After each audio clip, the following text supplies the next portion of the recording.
So here we have another anbernic handheld released in 2022, the rg353 variant of the rg353 model. This box design is very much like the previous released devices, but this one a little bit smaller box than I thought it would be. We have the indicated specs of this handheld as well as its design, but I will go into more details later on in this video. The model I picked up was the transparent purple with the 64GB SD card included. So let's open this up. We got our protective on this handheld itself. Let's get this out and see what else we have in the box first. So we got an instruction manual and we do have the USB-C cable, which is always nice, no charger bank included. But let's see the length, pretty decent length this time. And here is the manual. So this will be in English and in Chinese, but this has all the information needed, and I do recommend getting into this prior to the handheld, as it gives you all the information like the shortcut buttons and its compatibility, so pretty handy. And we have some screen wipes, so that means we definitely have a screen protector as well. And here it is. So basically everything that you need straight out of the box.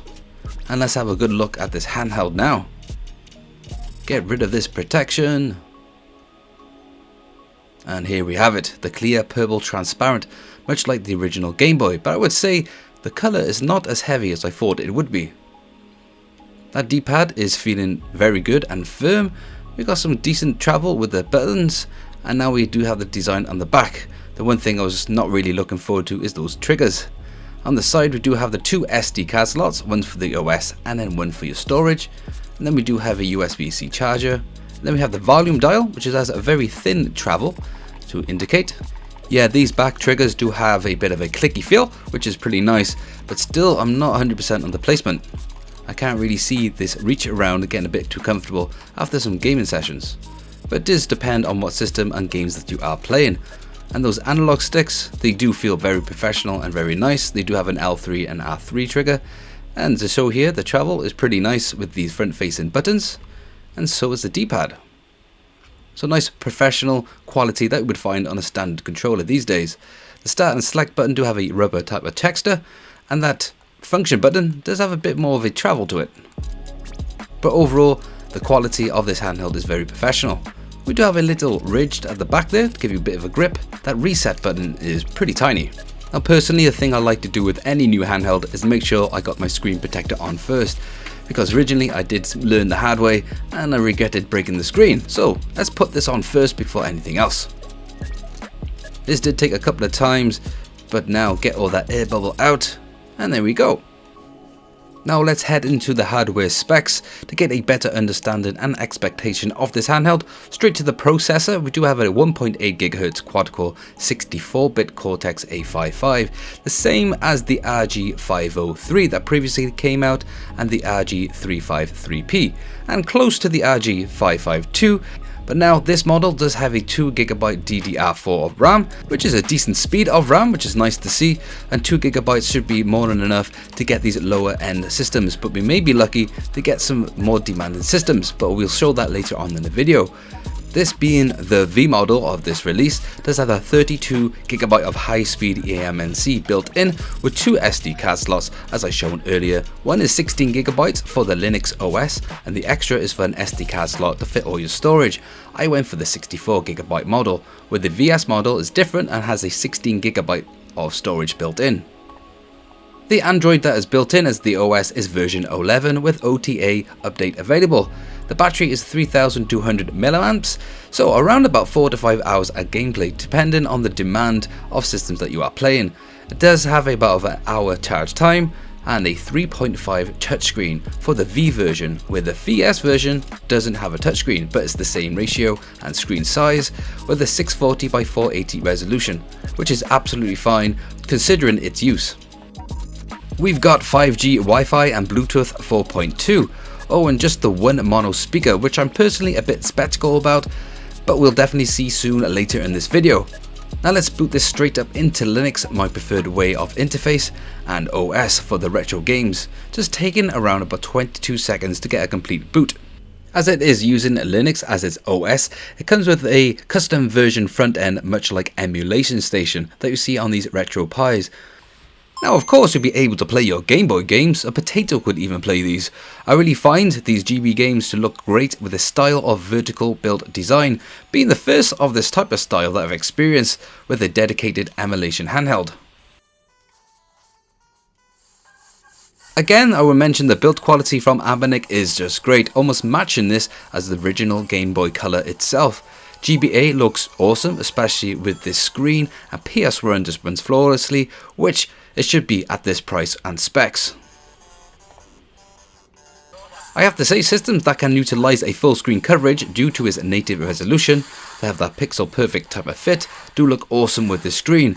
It's hard to really justify the quality as you are watching this on YouTube, as this is better in real life.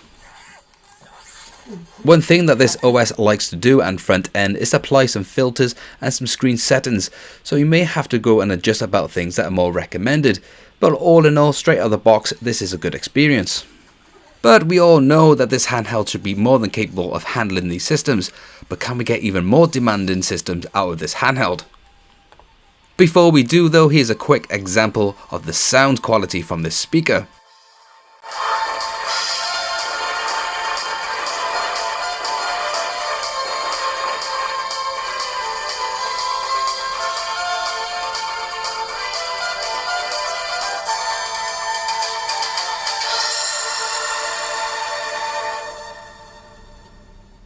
Which I have to say works a lot better than I thought it would, and if you are not happy with this speaker or even with any Anbernic handheld, you've always got that 3.5 jack or even Bluetooth to get the headphones plugged in.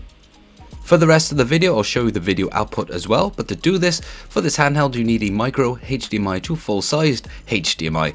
If you are interested in one of these, the purchase link is in the description box below.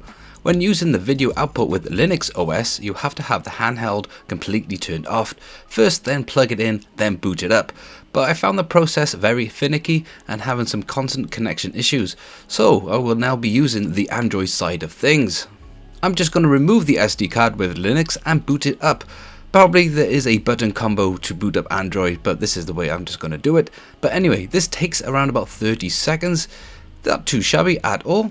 As you can see, Android 11 is built in and confirmed, and when you do pull up the menu you can see pre-built standalone emulators and other apps. You could go around setting up RetroArch, but you do have a good setup required first. No Google Play Store app is built in, but there are other ways around to get apps downloaded to this device. Pulling down the top menu you do have access to shortcuts from the settings with Wi-Fi, Bluetooth and a force portrait mode, but with a 4x3 vertical handheld I don't see much use for that. Then we do have the game mode switcher, a bit more on that later on the video very soon, and we do have a key mapping tool to replace touchscreen controls for those Android games.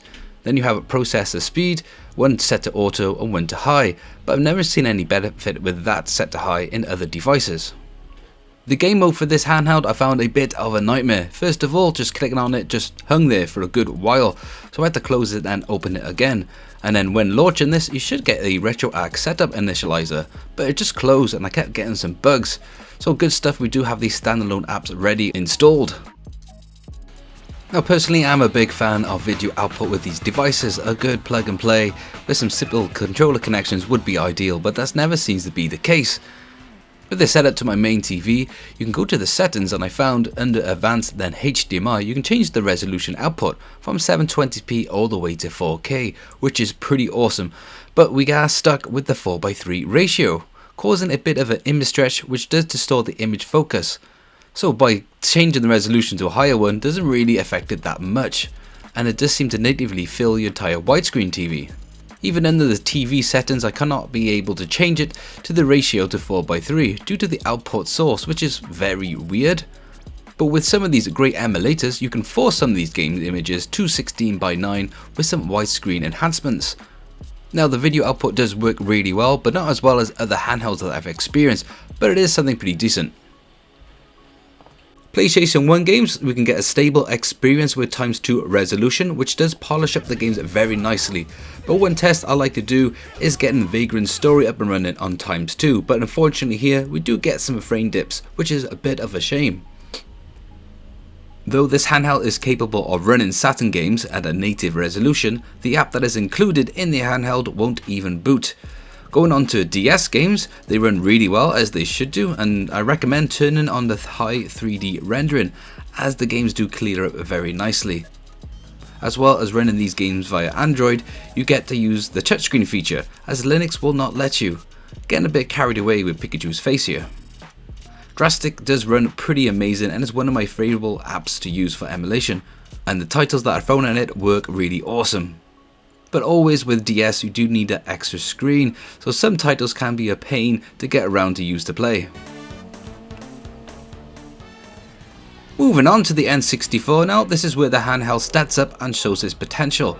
Titles that I've had problems in the past are running very well this time with great compatibility, even though personally I find N64s can be a pain to emulate, mostly due to its controller scheme and layout. But I find this time around the back triggers work fine with this handheld due to the 64 only having one shoulder button for the left and right. With systems that I'm playing that use two shoulder buttons, I find it a bit of a pain and uncomfortable to use in the hand because of that stretching over to get to the L2 or R2 buttons. Dreamcast again, I was very surprised with how this was handled, a great experience, but of course you gotta thank the guys behind making the emulator in the first place. You can push ×2 resolution on certain titles and better compatibility are working with the Android OS than on the Linux. One title I know that other devices do struggle with for the Dreamcast is rg355v. To my surprise, this is running pretty stable, so I can really recommend this handheld to play your 64 and Dreamcast games. Onto the PSP, and also thanks to the makers of the app PPSSP, we're also getting very stable solid frame rates and compatibility. I would say again, native resolution and most of the titles for the PSP work pretty flawlessly, but with the ×2 resolution, a lot of the titles are very capable. But you will struggle with God of War title. Even though this is a capable device of running many games at a decent spec, that screen ratio is always going to cause a problem for me, because the PSP was designed for a widescreen factor. You can change the ratio within the settings with no problem. This device was not designed for the PSP, but with a video output, I'm sure this will be fine. GTA Vice City Stories, we're getting a decent solid 30 FPS at a ×2 resolution, with Tekken 6 a harder one to emulate as this game is designed to run in 60 FPS. On the original PSP, we are getting some dips of frames at ×2 resolution, so not really playable in my hands, so a quick settings to resolution 1 should amend this. But Tekken 5 that we got up here is running very smooth at ×2, so you can change around with settings per title to get better performance, but for now that's just a little bit beyond me. With OTG support with anbernic devices, you always find great compatibility, unlike what you get with the Retroid handhelds. But when it comes to these bigger OTG adapters, you do have to make sure you got power connected to the device first, because I did plug it straight in, as I found the handheld just crashed due to its power distribution. I really enjoy it when these devices have Bluetooth connection, where you can set up a PS5 or an Xbox One controller. With Linux it is very easy to do so by heading to the controller settings and adding in a device. Just need to collaborate the buttons and the controller is good to go. And this is where you will save it, so you just need to boot it up next time and just turn on the on button on the controller and you're good to go. I have personally not experienced any input lag that has inflicted on any gameplay, but you may experience some minor lag using the Android OS depending on the app that you're using, but Linux here is the best way I find. All in all, this vertical style of dedicated emulation handheld is one of the more powerful ones out there, and I really enjoy the colour of the shell, mostly for nostalgic reasons. It does have a great design and build quality, with the screen almost becoming edge to edge type of design. And this device doesn't have one of those fat anbernic logos that you find on most of the other handhelds. I personally get most of the use of this handheld using systems like Game Boy, Game Boy Color and 8-bit to 16-bit generation of consoles, and to my surprise N64 does work awesome. Any emulated console that includes a controller layout that does have an L2 or R2 is a bit of a pain, especially using the analog sticks and trying to get that reach around to those triggers, and personally I've never really felt comfortable using both analog sticks at the same time. I've never really found much use for the right analog stick until I got to the N64 emulation. And that built-in game mode that can be found on the Android OS does need some work. Perhaps I just need to give it a bit more extra time to really find some use for this, but there are alternative front ends that you can use. These devices though by Anbernic, Retroid and Powkitty are getting slightly better with every release. And here on this channel I'm very looking forward to what the near future is coming with these handhelds. I hope that this video has given you a better understanding of this handheld if you're looking to purchase this yourself. But as always, thanks for watching, and if you'd like to hit that button, if you want to help and support, click subscribe, leave your comments below, and I'll catch you lot on the next video.